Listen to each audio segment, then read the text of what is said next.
I'm Jonathon von Breton, along with Tom Horvath, Joe Gerstein, and a few others, Henry Steinberger, Hank Robb. I've been involved with Smart Recovery since the Rational Recovery days. I was at that first meeting in 1991.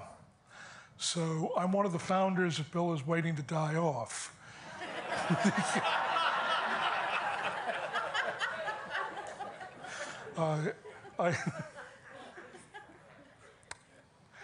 I've been asked to speak today. Oh, before I do that, I would like to dedicate my presentation to a very good friend of mine who is also a very good friend of Smart Recovery, who unfortunately died a few years ago, and that is Dr. Emmett Velton.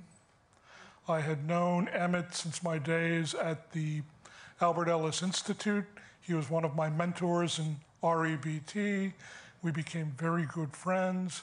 And we used to do the Sunday morning trainings at the Smart Recovery conferences. So I'd like to dedicate this time to Emmett.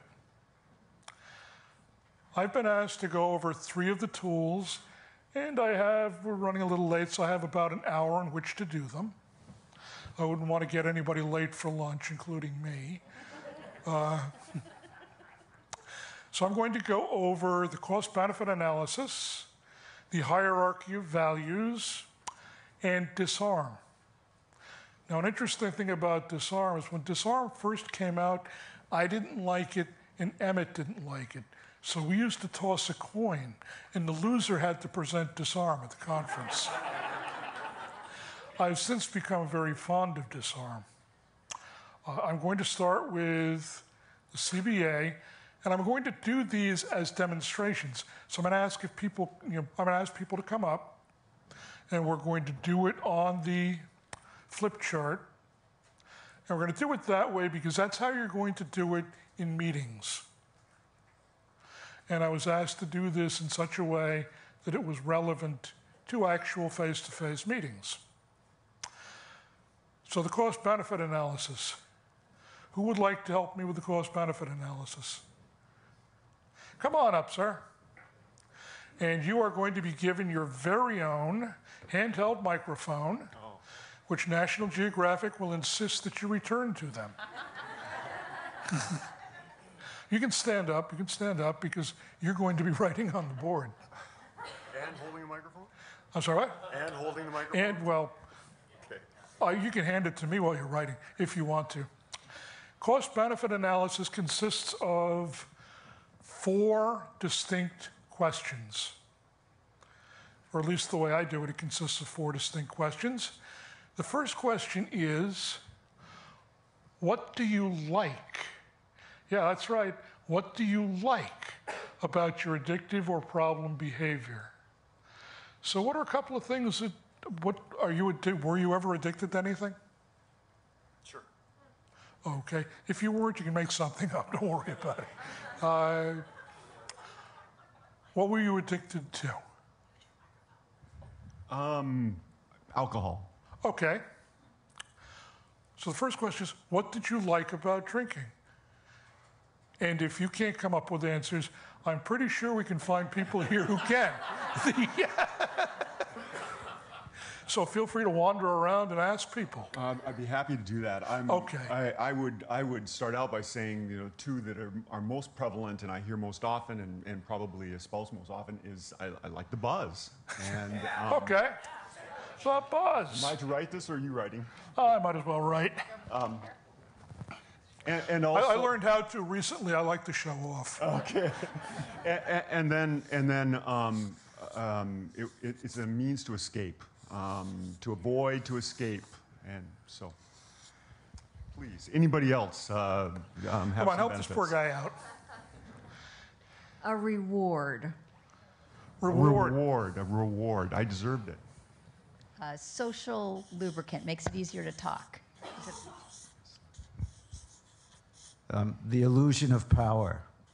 The illusion of power. I like that. Yep. I was a really good dancer. I'm sorry, what was that? He was a really good dancer. Truth or lie? Truth or lie? This side over here. Somebody have a benefit. Relieve boredom. Yeah, something to do.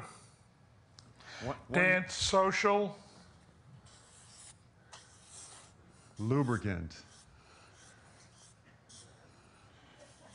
And I would say relief of boredom was one Boredom? I've heard many, many times in many meetings. Yeah, I'll put Numb it in those here somewhere. emotions. Boredom, by the way, is a big problem in recovery. All that time you used to spend drinking, drugging, finding alcohol, finding drugs, recovering from using them. Hey, you got to do something with that time. Stress release. Stress? Stress relief. Stress. Relieve stress. And several variations on the relief, I'm sure. Sure. Okay. We've got enough to start with. Now, this question, what kind of purposes do you think this question serves? Most people look at it and say, oh my God, you're trying to talk me into drinking again. Exactly. And I can't, the immediate response I always get is, oh, there are no benefits. There are no benefits. A lot of people will say, there are no positives. And I reply to them, you're not stupid. You wouldn't do this if on some level you didn't see a positive. And so that is one of the reasons for this list, is to remind people they're not stupid. This also works pretty well as a relapse warning list. Did you ever think of that? Well, I had not thought of it that way. I thought of it. That's why he's running them. That's why I'm doing the presentation, yeah. Okay. If all you're thinking about is, gee, I really like the buzz. Oh, I did really well at work this week. Oh, power. I like power too, okay. Gee, I haven't got anything to do. I can dance. I can't dance either drunk or sober, so I've got to relieve the stress. How can I socialize? If all the person's thinking about are those things, those are all the arguments they're going to use to talk themselves into drinking again. So that is a great relapse prevention warning tool. What else could you use this list for? Yes? As a basis for point 4 work. Basics of? As a basis for point 4 work. Okay. For point forward? To point 4 work. Okay, to point 4 work, point forward, point 4 work. Okay. Exactly right.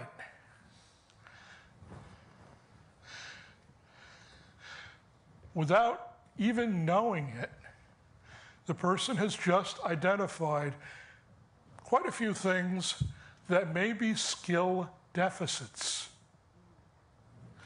If they're using alcohol to deal with stress, they probably need to learn some new stress reduction techniques. I could be wrong, but that's just a guess on my part. They use alcohol to socialize. Well, you're going to have to learn how to socialize without alcohol. Sorry about that. They use heroin to alleviate boredom. Well, they may have to find other things to do with their time. All of those are skill deficits. Depending on when the person's addiction set in, they either never learned these things or they need to relearn them. That's just the first of 4 questions. Okay, could you tear this down, please?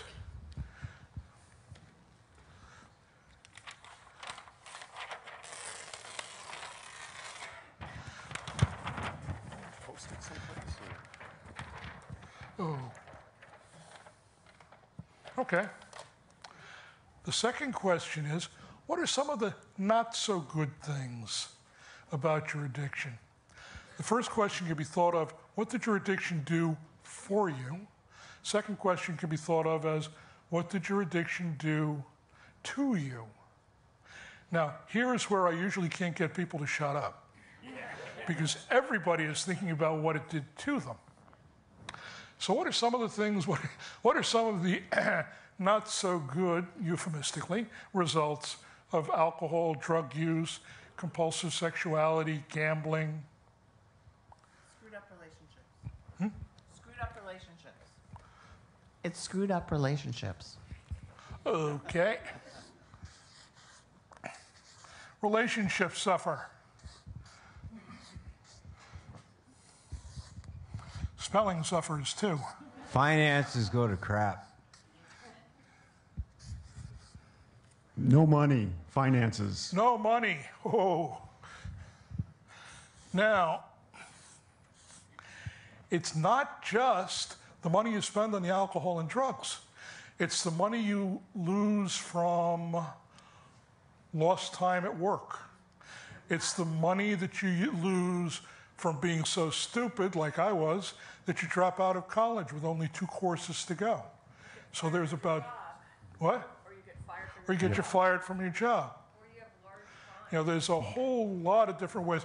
I had one client at one point, he could have bought a new house with what he spent on DWI funds. So there's there's a lot more to money than just what you spend on it, but that can be significant all by itself. I would say hangover, feel like crap. Hangovers? Emotionally, physically. Hangovers.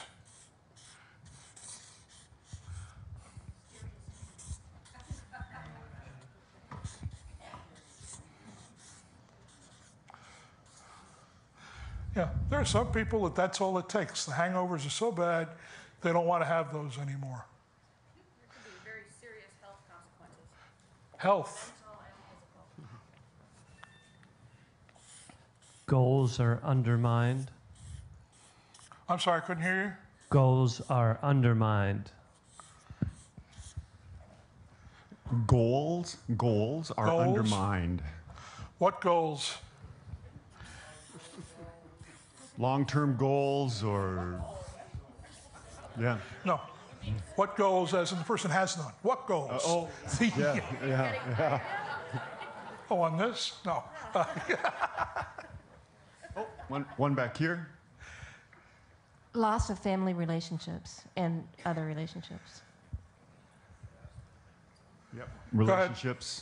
Relationships, trust. Okay, relationships. Trust, Health is a big one. self-esteem, integrity, I heard.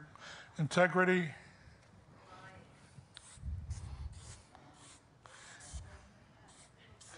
Isolation. A record, yep. Guilt and shame, love those. Yeah, legal issues, dynamic criminal duo. record. Love it. Guilt, shame. Bring it on. Yeah. Guilt, Some shame. of us, doctors, lawyers, mental health professionals, we can lose our licenses to practice if we get involved with alcohol and drugs. Okay. Also, you can cause death. Somebody in our hometown of Madison actually Deaths, accidents. accident and cause somebody else's life loss.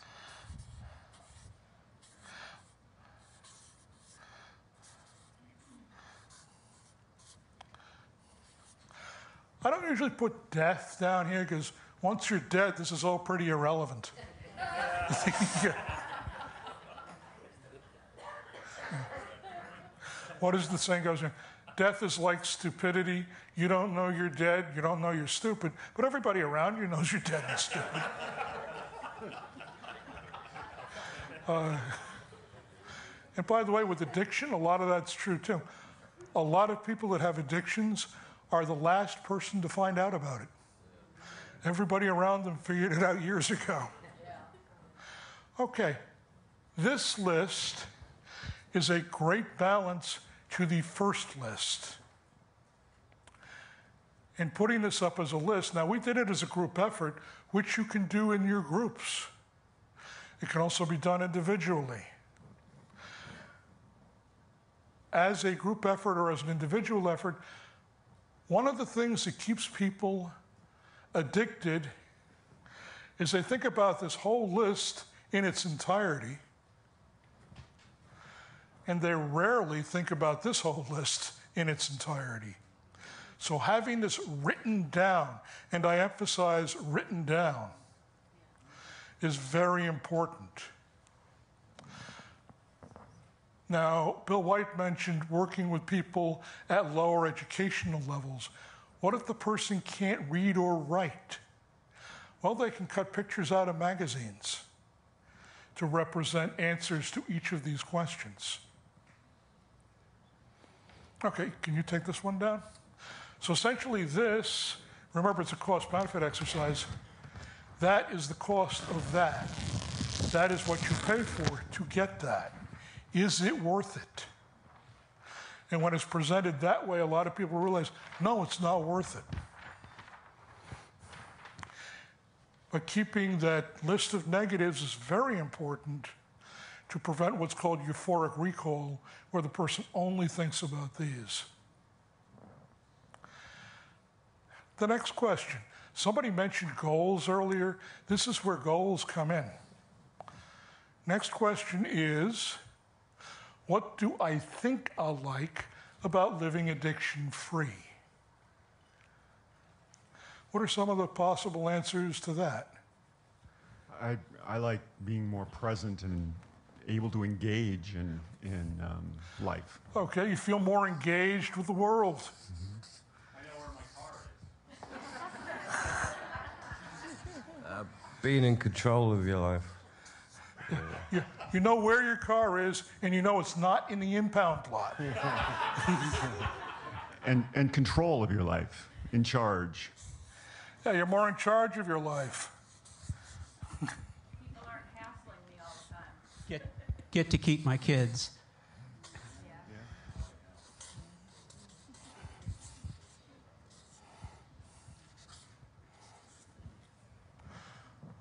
No So- one's hassling you all the time. Now they're just hassling you some of the time.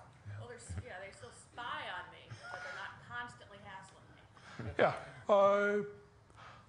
Once you stop drinking and drugging, a lot of the pressure gets off. Yeah, you can drive down the street, and if the cops pull you over, they can charge you with all sorts of things, but not DWI.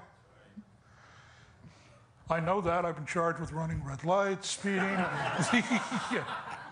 But they never got me on DWI. Yes, sir. Increased problem-solving techniques. Better problem solving? Yes.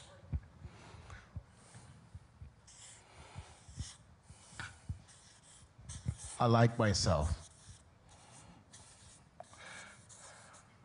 Better problem solving, and that is important because there is no guarantee in recovery that your life is going to be wonderful. The only guarantee that I give people in recovery is you will be better able to solve your problems. That's it. If you're expecting a brass band, you're going to be disappointed. Joe over here is better self-esteem. Sorry, Better self-esteem. Better self-contained. That would, yeah. Esteem. Self-esteem. I like myself. I like myself. Well, since I spent way too many years with Albert Ellis, I will not write self-esteem. I But I will write apologize. self-acceptance. I put that in Joe's one. Oh, somebody just yelled out more money. And basically just being present. Being present. Being present.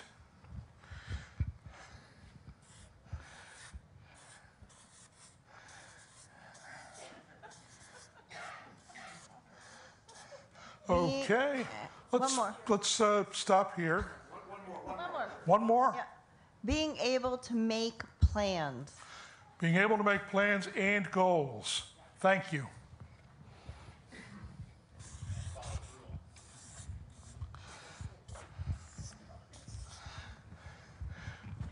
What question does this serve? What does this question serve? Something to look forward to. Something to look forward to. Nobody is going to give up something they love, drinking and drugging, if they don't at least have the hope of getting something better. And this is one of the ways they can get that hope. Now, this also serves as a couple of other things. It serves as a reality check, because there are some people that do have incredible fantasies about what life in recovery is going to be like. They think, oh, my spouse is going to come back to me. I've talked with their spouse. They're moving to California. They are not giving you a forwarding address. That's not going to happen. But if they've built their whole recovery on getting their spouse back or their old job back, it's not going to work. So there's a reality testing component to it. There are two kinds of motivation. Depending on who you talk to, they're called different things. I use deprivation motivation and growth motivation. This is all deprivation motivation. This is stuff you want to get away from. Well, if you think about it, you're really, really hungry.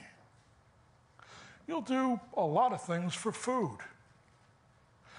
Once you've eaten, you will be a little bit choosier about what you're willing to do for food. Deprivation motivation wears off. Growth motivation doesn't. Which is why I'm really glad that person mentioned goals.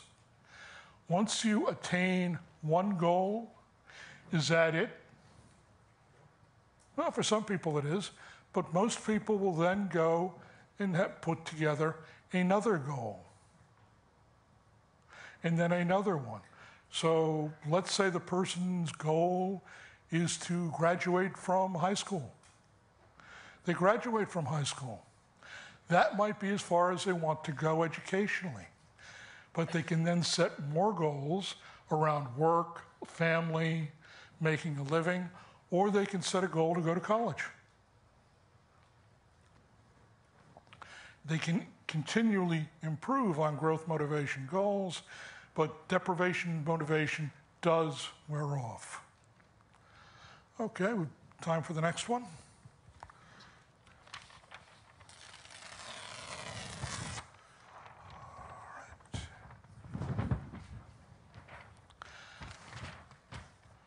Last question. What do you think you will hate, loathe, and despise about recovery? What will be the difficult parts of recovery? And I don't even ask for answers on this one. I give away the first answer.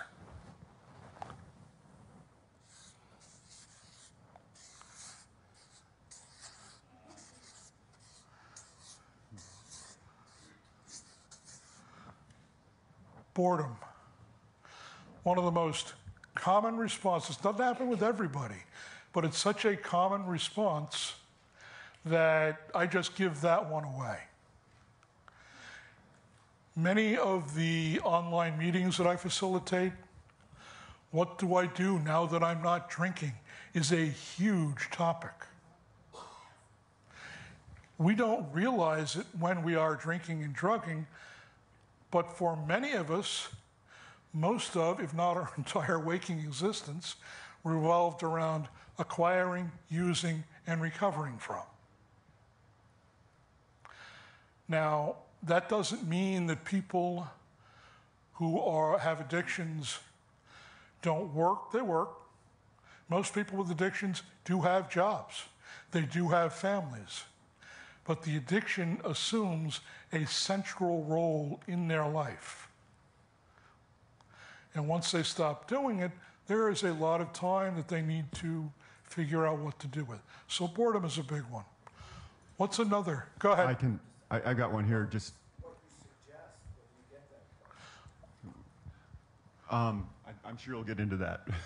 One that I hear a lot is this is forever. This is a long time. That I have to be not using. I can never use. Anytime you want. I can never use or do again, and that's a long time. Okay. Never again. The problem of forever. Yeah, forever.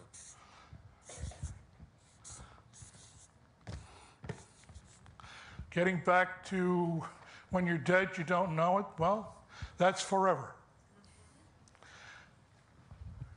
You lose your social circles, your friends.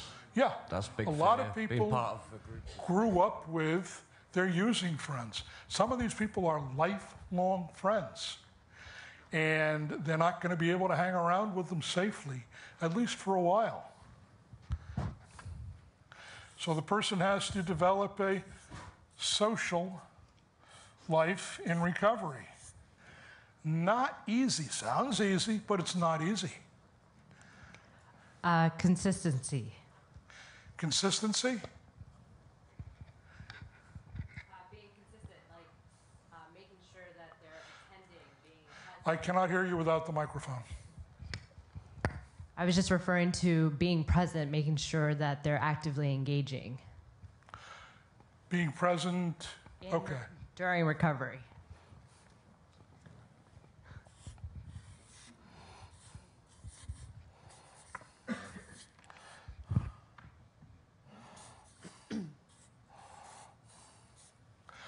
What about all those problems you had before? Go ahead. Feeling your feelings. Feeling those damn feelings. Oh, those damn things. You'll actually feel worse, not better. Especially if you have any mental health problems. Feelings. There's something that I do in my online meetings, and I post these every time I do a meeting, and I post them regardless of whether or not anybody asks me to. And those are rational coping statements. My feelings are not awful. I can stand them. I don't have to like my feelings, but they're not awful. I can stand them. And I post that at least once at every meeting that I do, because dealing with emotions is a huge one. Behind you. I just wanted to come back to the boredom thing for just 1 second. I had a participant a couple weeks ago say, only in the Western world do we have the luxury of boredom. And I just wanted to share that. I'm sorry, could you repeat what she said? She was noting that in the Western Hemisphere, the concept of the luxury of boredom exists. It doesn't exist everywhere in the world, but it's no, it doesn't unique exist everywhere in the to world. our You're society.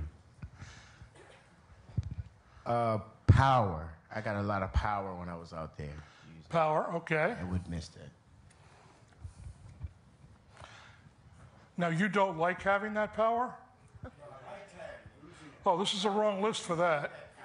You want to go back to another list. And he doesn't like the loss of power. The power he had while he was using, he's losing when he's in recovery. Isn't in recovery? When he is in recovery, he's losing the power he had in his Okay. So you feel less powerful. Oh, that's like the guy who said, when I was drinking and taking Valium, I wasn't afraid of anything.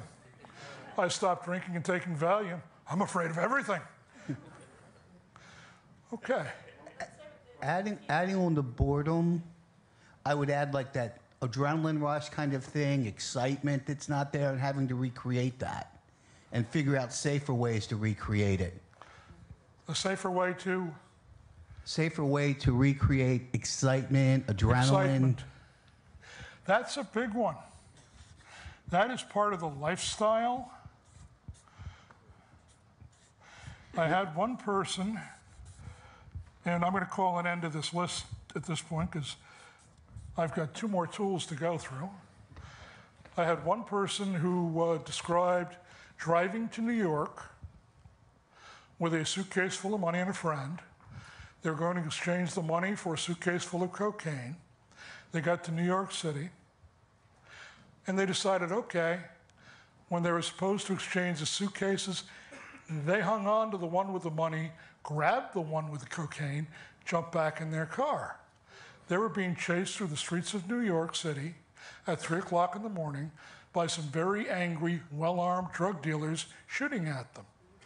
At the end of that story, he says, what kind of excitement can you offer me that's going to compare to that?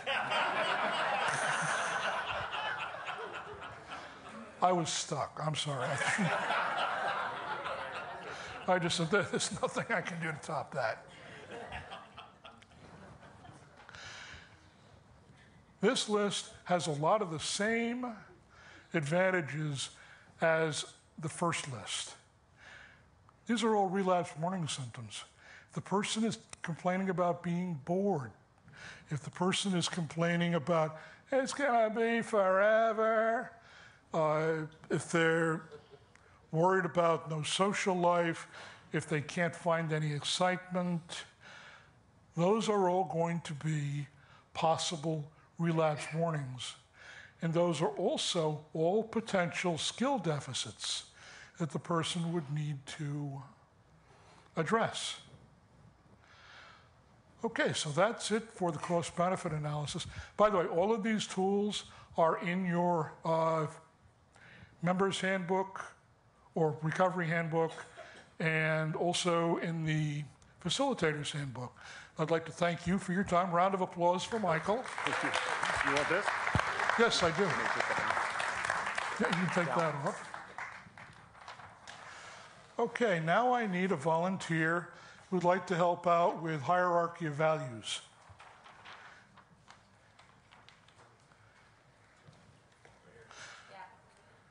Come on up.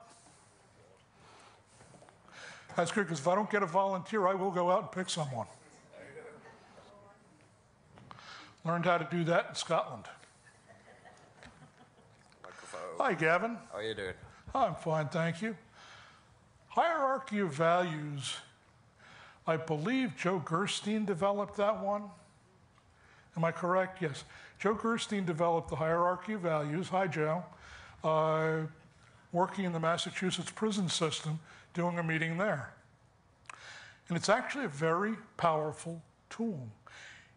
In some ways, it's like the cost-benefit analysis, but the focus is different, and it gets at a lot of the same information in a different way.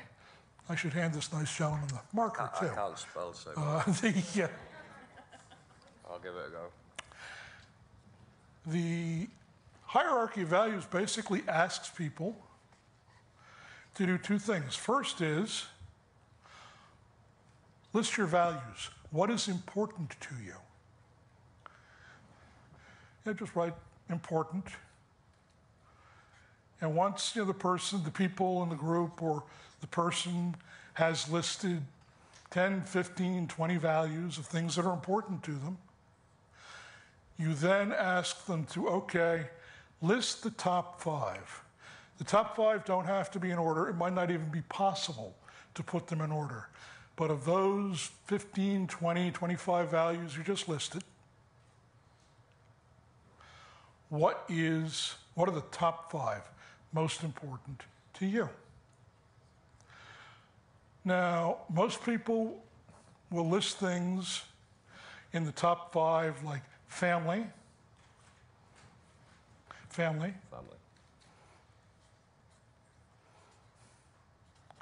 That's a big one. I'm sorry, I'll hold still.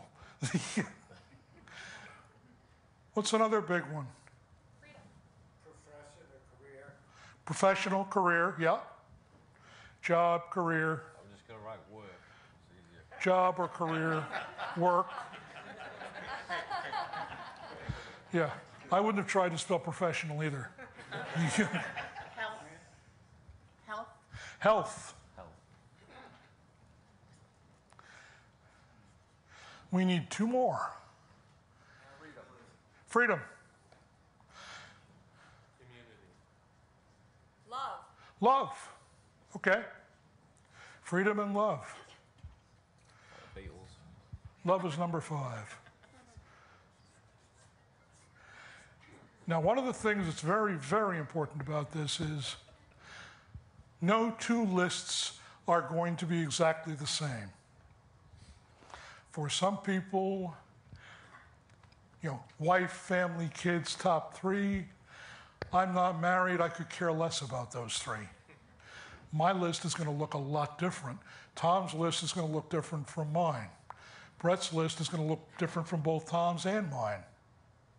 So these lists are highly individual, But can anybody tell me what is usually absent from these lists? What? Drugs? The addictive behavior. Most people do not sit there and say, my most important value is my right to drink, use drugs, or do whatever their addictive behavior is. They just don't list that right as a high value. But what does their behavior say? Their behavior says that's value number one. And that's an incredibly powerful realization for a lot of people to come to. And what really impressed me is that Joe found that in a prison system doing smart recovery with inmates, they came up with a lot of those techniques for the hierarchy of values. All right, so what is, the addictive behavior or their right to do.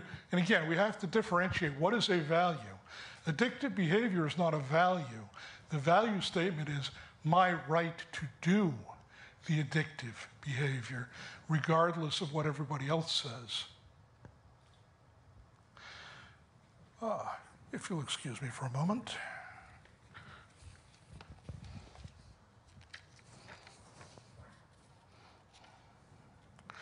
Now, there are 3 more questions, actually there's 5 more questions that can be done with the hierarchy of values. One is time traveling. What do I want my life to look like in the future?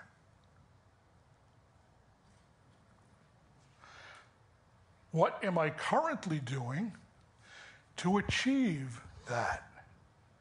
And how do I feel about what I'm currently doing?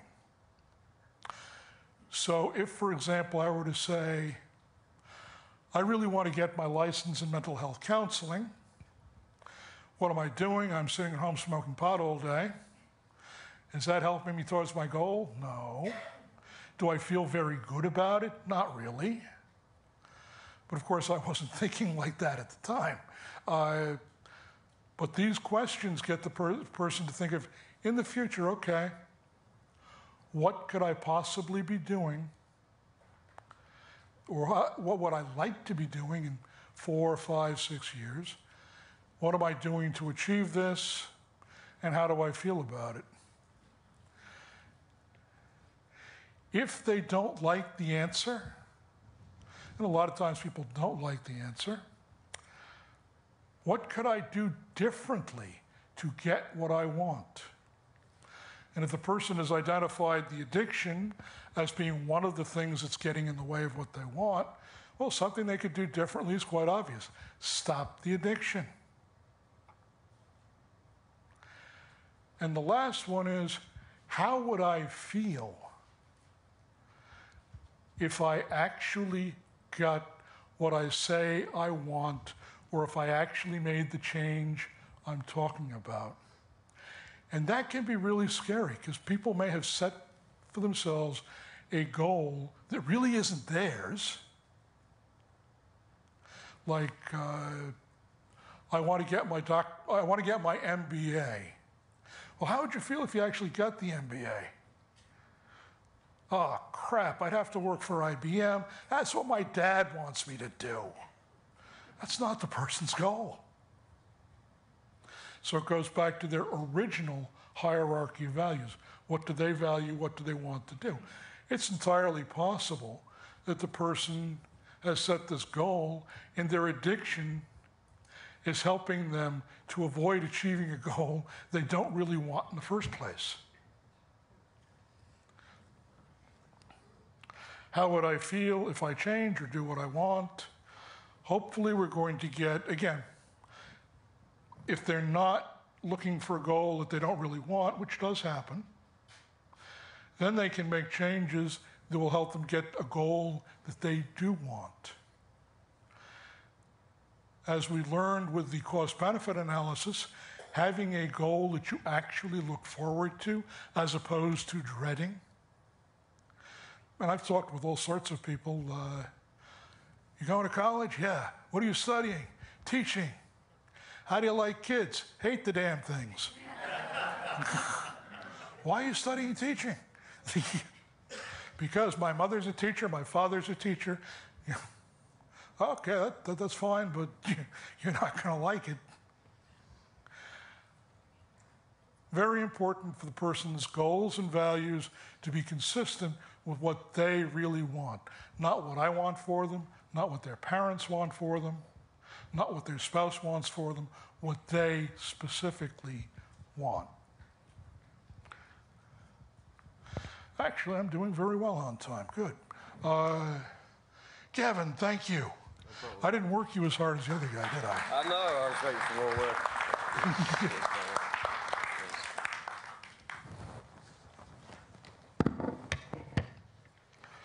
All right.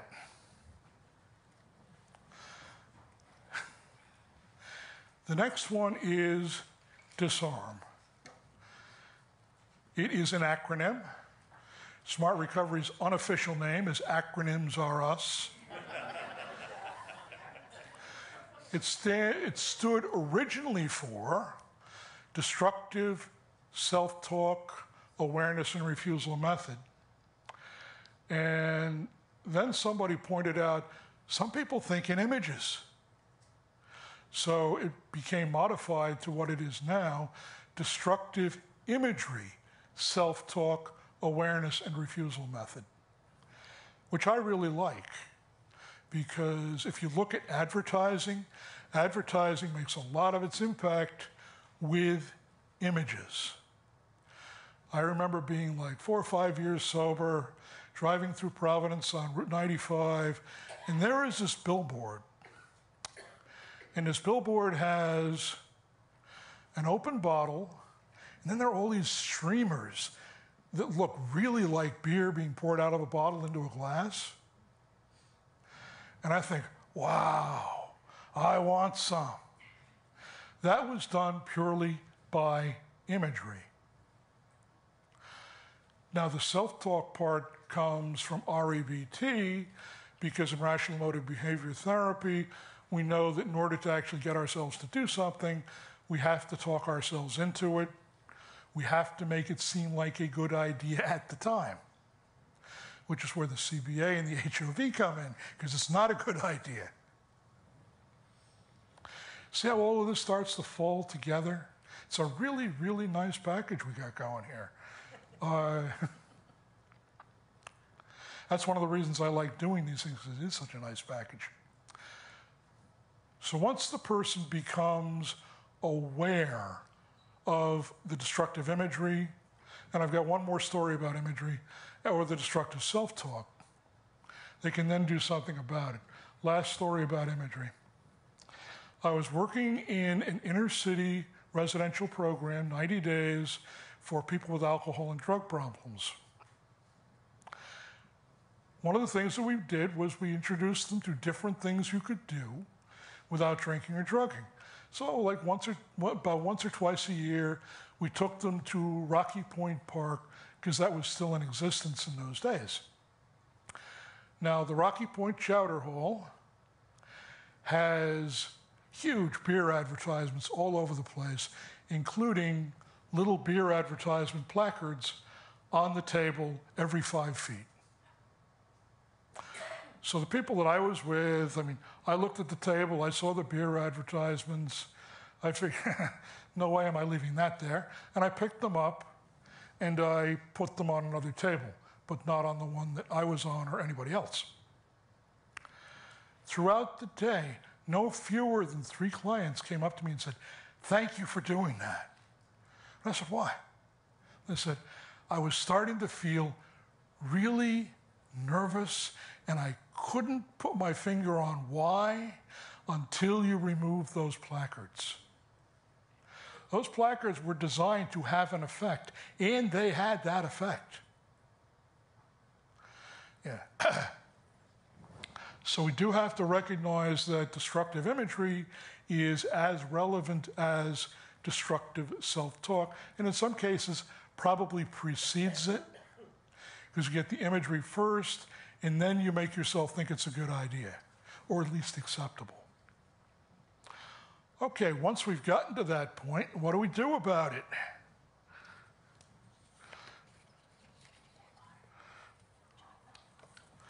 The first part of the disarm technique are 4 questions.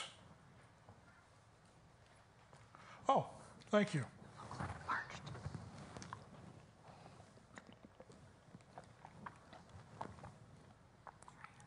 Oh, I didn't realize how dry I was. Thank you very much. Yeah.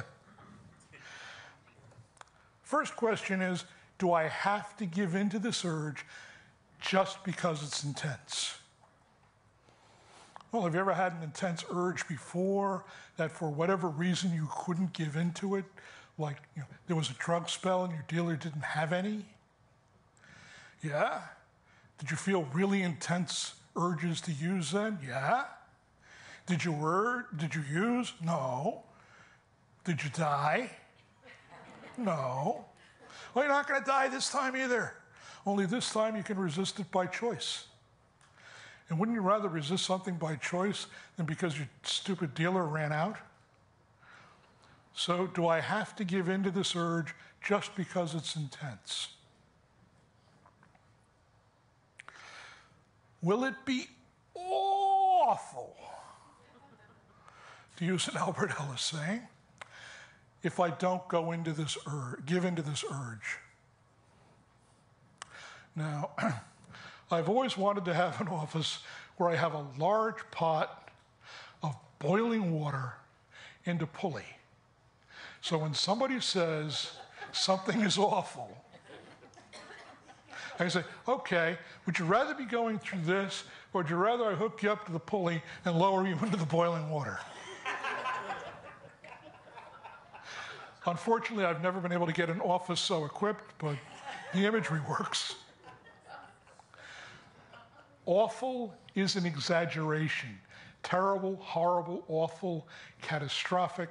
They have real meanings. But 99% of the time when we use them in our own heads, we are not talking about world cataclysms. We're talking about, oh, the line in this bank is awful.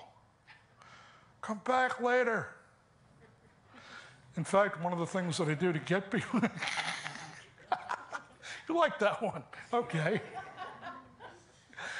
One of the things that I do with people that have problems with low frustration tolerance is, okay, next time you go to the supermarket, get in the longest line. Get in the longest line behind a person with a full grocery cart and a large jar of pennies that you're going to use to pay for it. So is it awful? No, it's not awful. It's uncomfortable. It's inconvenient. What about the wood chipper? That's another image that I use. The wood chipper image is, okay, would you rather go through this allegedly awful event that you're describing, or would you rather that I took you outside, fire up the wood chipper, and lower you very, very slowly through the wood chipper, feet first? You go head first, it's over almost instantly. So feet first, because I want you to feel it.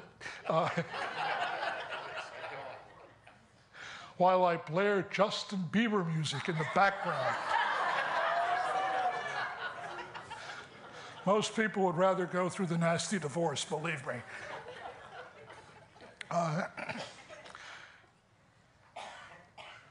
Okay.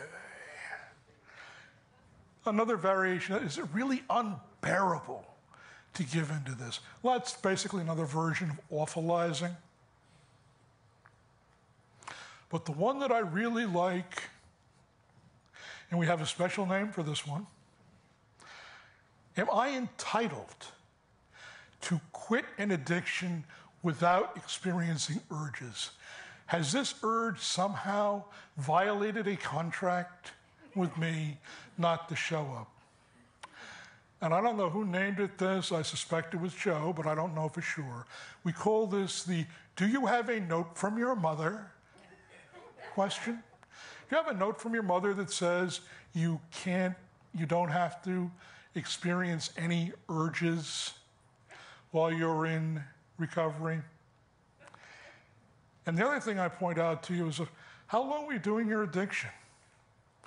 Most people have been doing their addiction for quite some time by the time they show up on our doorstep. 10, 20, 30 years are not uncommon periods of time. So I asked him, okay, you've been doing this for 10, 20, 30 years. Do you honestly expect that you're not going to have an urge when you stop? And most people, if they really think about it, say, no, you're right, that doesn't make much sense at all. Urges are a normal, natural part of recovery. They're not pleasant. And that's another thing that I like about this is we never get stuck trying to argue someone into liking something they don't like. What we do with the it's not awful, it's not unbearable, you don't have a note from your mother, sorry about that, is we try to make the discomfort go from this big to this big. It's still there. Still might even be big, but it's not as big. It's smaller and more manageable. And so that is pretty much disarm. It's exactly what that's only the first part of disarm. That's the thinky part. The next part is even more fun, or at least it is to me. How many people here have vivid imaginations?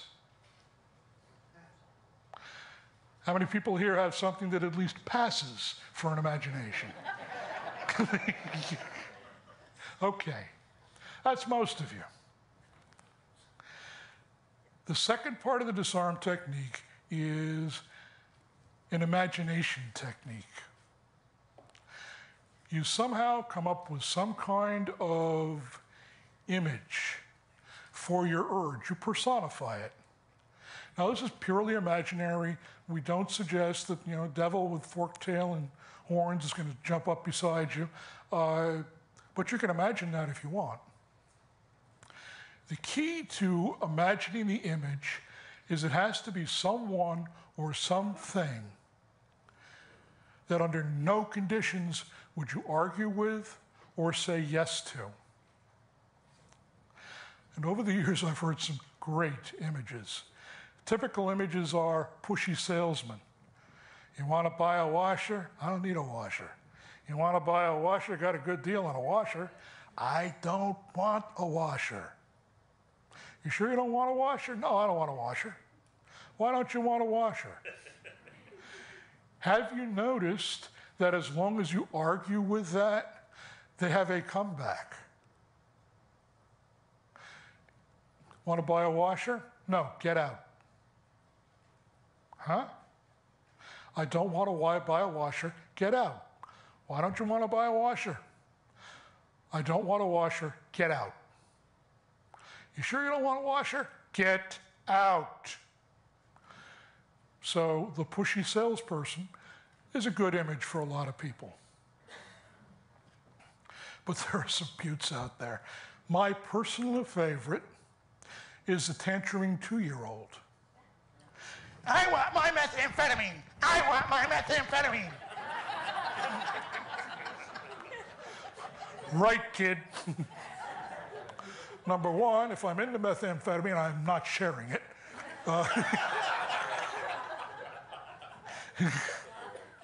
And number two, almost no parents, no matter how zonked they are going to give methamphetamine to a 2-year-old, no matter how much the kid screams. There are some outliers, but they are very few and very far between. And you can read about them in the National Enquirer. So you come up with some kind of really ridiculous. Now, think about it. Tantruming 2-year-old. Do you argue with them? No. Do you try to negotiate with them? No. Do you try to reason with them? No, not unless you want to do it all day. Basically, the more you feed into it, the more they tantrum. Same thing with the urge. Another really good, and I almost fell off my chair laughing when I saw this, doing an online meeting. And I said, okay, what images do people have for their urge when they use disarm? And I got all the usual ones. The salesman, the bully, all of that. And then one person said, my ex-spouse. Brilliant. Here was someone that under no conditions was this person willing to say yes to for anything. Yeah. So whenever they wanted to drink, it was a female in this particular case, a woman, she would say, okay, I imagine my ex-husband trying to talk me into drinking, and there's no way I'll give that son of a bitch that satisfaction. So the ex-spouse is a really good one for certain members of your population who will relate to it very, very well. Ex-boss is a good one. Current boss is a good one for some people. And those are all of the different kinds of imagery techniques. But again, the key component is do not argue with the image. As soon as you start to argue with the image, reason with the image, debate the image, you are engaged with that urge. Like me with the washer salesperson, as long as I kept saying, no, I don't want a washer, I'm inviting the comeback. Well, why don't you want to buy a washer? This is a really good washer. I don't understand why you don't want to buy it. Just substitute one word. This is really good wine. I don't know why you don't want to buy it. I am not going to win that argument if I try to do it for a long period of time. Basically, my best hope is to just say, no, get out.